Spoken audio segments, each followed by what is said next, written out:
Hey, ladies and gentlemen, this is Carmine Sabia for Explain America, and it is unbelievable, but the Democrats have hatched yet another plan to take Trump off the ballot. These people are so terrified of you actually voting. They talk about they want to save democracy. We're going to save democracy by removing your choices.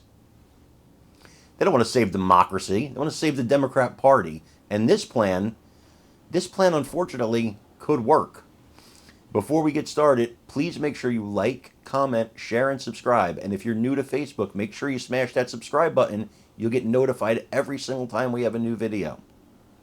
So one of Trump's impeachment managers, Jamie Raskin, spoke to CNN, and he said they're pushing right now, the Democrats, this legislation that would basically declare Trump an insurrectionist and ban him from the ballot.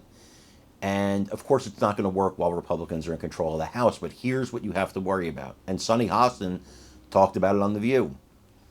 If Trump were to win the presidency, but Democrats win the House, and they quickly pass this, or don't even pass it, just refuse to certify the presidential election, then what?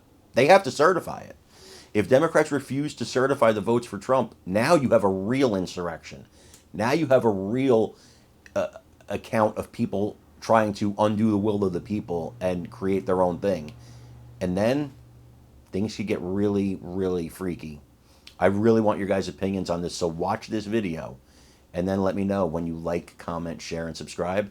I'm Carmine Sabia for Explain America. We love you guys. God bless you. Take care, everybody.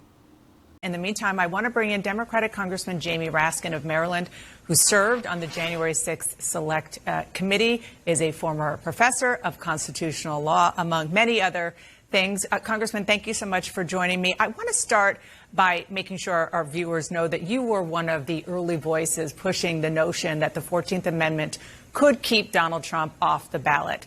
And I want them and you to listen to something that you told me in August. We've been saying all along that Section 3 of the 14th Amendment presents a clear and unequivocal statement that anyone who has sworn an oath of office, and by the way, not just a president, but members of Congress and others who hold federal office, who engage in insurrection or rebellion, having sworn an oath to uphold the Constitution against enemies, foreign and domestic, can never serve again in federal or state office. Donald Trump is disqualified.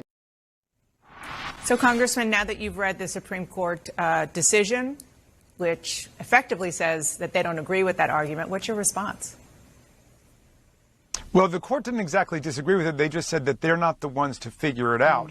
It's not going to be a matter for judicial resolution under Section 3 of the 14th Amendment, but it's up to Congress to enforce it. I disagree with that interpretation just because the other parts of the 14th Amendment are self-executing.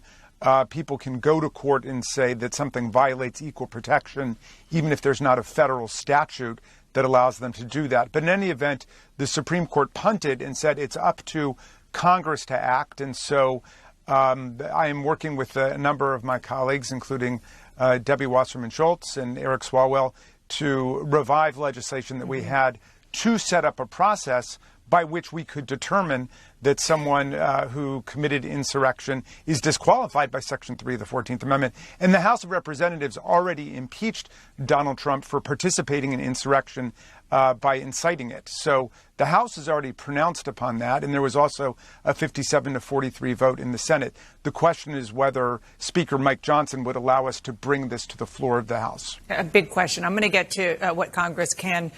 Maybe from your perspective, there's a should and then there's a can, which I'm going to get to in one second. But just looking again at this decision today, on page 12 of the decision, the justices said that the patchwork that would likely result from state enforcement would sever the direct link that the framers found so critical between the national government and the people of the United States as a whole.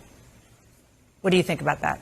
Well, I think that's just a reflection of the existing electoral system patchwork that we've got.